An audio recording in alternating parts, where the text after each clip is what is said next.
Oke, di sini ini merupakan tutorial terakhir untuk PGPBL acara yang pertama, yakni video penjelasan dan juga penjelasan singkat dan juga demonstrasi mengenai tutorial untuk pembuatan hybrid app sederhana melalui menggunakan Ionic Framework, yakni tutorial yang ke-9 berupa error message component for from validation.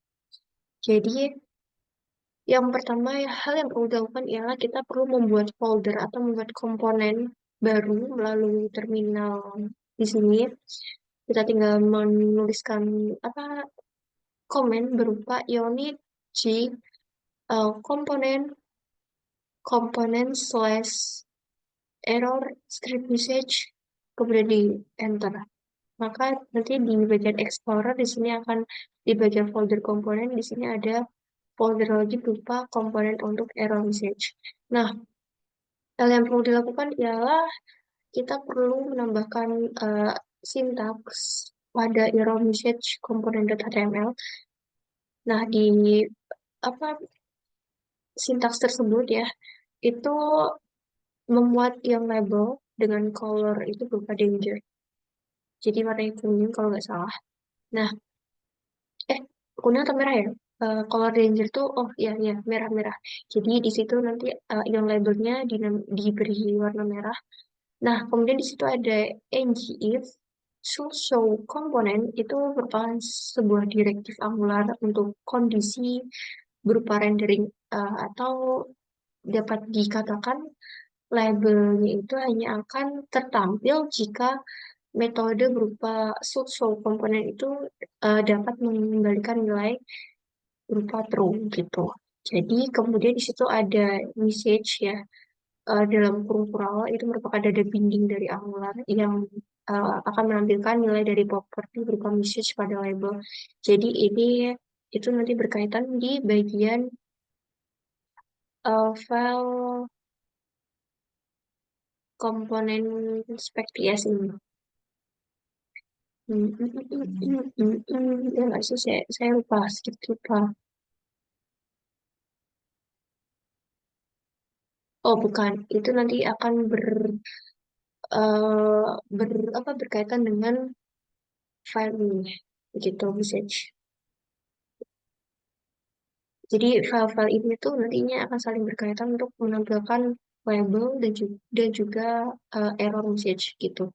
Kemudian yang selanjutnya di sini untuk label dari maksud saya file dari error message komponen.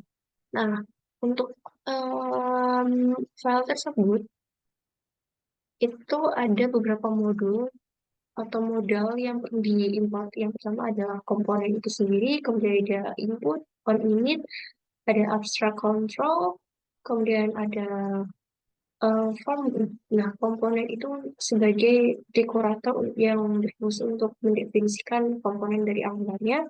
Nah, untuk inputnya itu untuk mendefinisikan properti yang dapat diterima dari komponen induk. Nah, kemudian ada on init itu sebagai interface untuk kelas hook ya.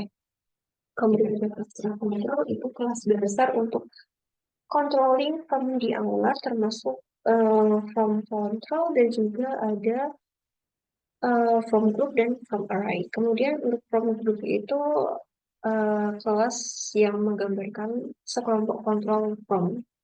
Kemudian di situ ada komponen ya di komponen di mana ada selektor dan juga template URL dan juga style URL. Jadi untuk selektornya itu nama tag HTML untuk menggunakan komponen ini itu berupa error message, kemudian ada template URL itu lokasi tempat HTML yang digunakan, sedangkan style URL itu lokasi file CSS yang digunakan untuk styling komponennya. Kemudian di situ ada error message komponen bla bla bla. Nah, itu di situ ada input beberapa input ya atau properti input ada 3. Yang pertama adalah message string yang digunakan untuk menerima pesan kesalahan. Ada file itu berfungsi untuk menerima kontrol from yang terkait dengan pesan kesalahan atau error message-nya. Kemudian ada properti input untuk menentukan jenis kesalahan berupa input error string gitu. Kemudian selanjutnya ada konstruktor. Konstruktornya kosong. Kemudian ada ng on init. Nah, di ng on initnya itu berfungsi sebagai lifestyle hook ya, yang mana akan dipanggil setelah inisiasi komponen, tidak ada logika spesifik. Nah, kemudian setelah ada tulisan show komponen, itu merupakan metode yang menggunakan boolean yang berfungsi untuk menentukan error message yang harus ditampilkan. Nah, di situ ada this file touch itu untuk memeriksa control from telah disentuh oleh pengguna atau belum. Maksudnya from login from email atau passwordnya itu udah disentuh oleh pengguna atau belum, atau udah di apa ya bahasanya, diklik gitulah, formnya udah diklik atau belum gitu. Nah, kemudian ada this file error. Nah, itu untuk memeriksa apakah terdapat kesalahan tertentu pada kontrol formnya gitu. Ya Allah. Kemudian selanjutnya untuk ini file message component spec is, ini cukup panjang ya.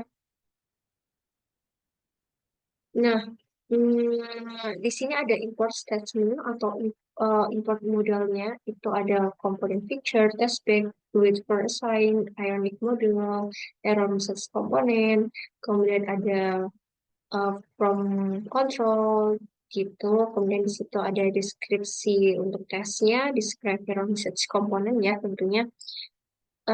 Itu ntar describe itu berfungsi untuk mendefinisikan grup tes untuk error message component, di mana di situ juga ada buffer each-nya yang berfungsi untuk menyiapkan environment untuk tes dengan mengkonfigurasi berupa testbed untuk komponen yang akan diuji gitu. Kemudian ada apa it blocks ya, pengujian, spesifikasi pengujian. Ini ada 1, 2, 3, 4, ada 4.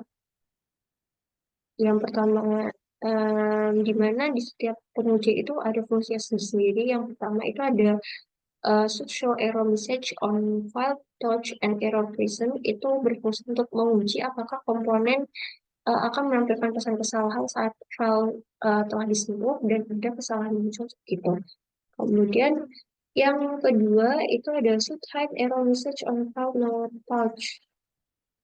Nah, itu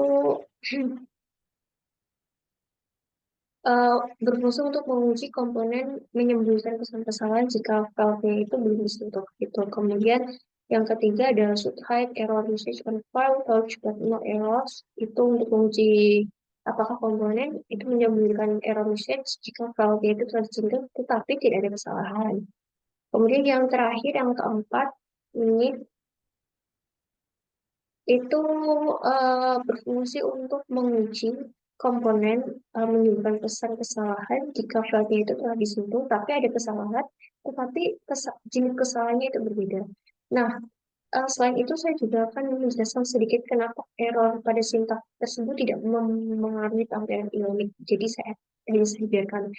Yang pertama itu ada masalah utamanya itu ada di uh, expect component should show component to be true-y, terus to be falsy. Nah, seharusnya penggunaan to be true-y dan to be falsy itu menggunakan merek tunggu untuk memanggil metode. Nah, jadi di sini harusnya menggunakan merek tunggu, tapi karena nggak saya kasih, jadinya ya nggak apa-apa, error nggak apa ya, error itu nggak mempengaruhi karena di terminalnya itu sendiri pun apa, bezelnya atau identifikasinya itu compile successfully, jadi tidak mempengaruhi, dan juga sudah saya demonstrasikan itu juga tidak mempengaruhi gitu, tanda tidak terpengaruh.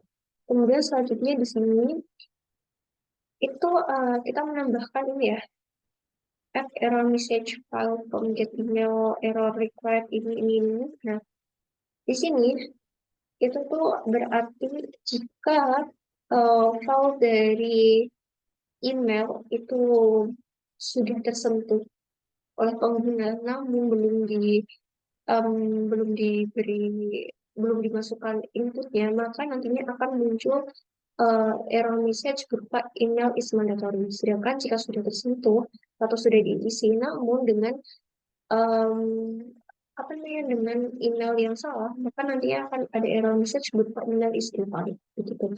Begitu juga untuk passwordnya. Passwordnya di sini jika sudah tersentuh, namun sudah tersentuh namun belum dimasukkan inputnya, maka nanti akan muncul berupa error message password is mandatory begitu. Nah, sekarang kita lanjut ke demonstrasi hasilnya.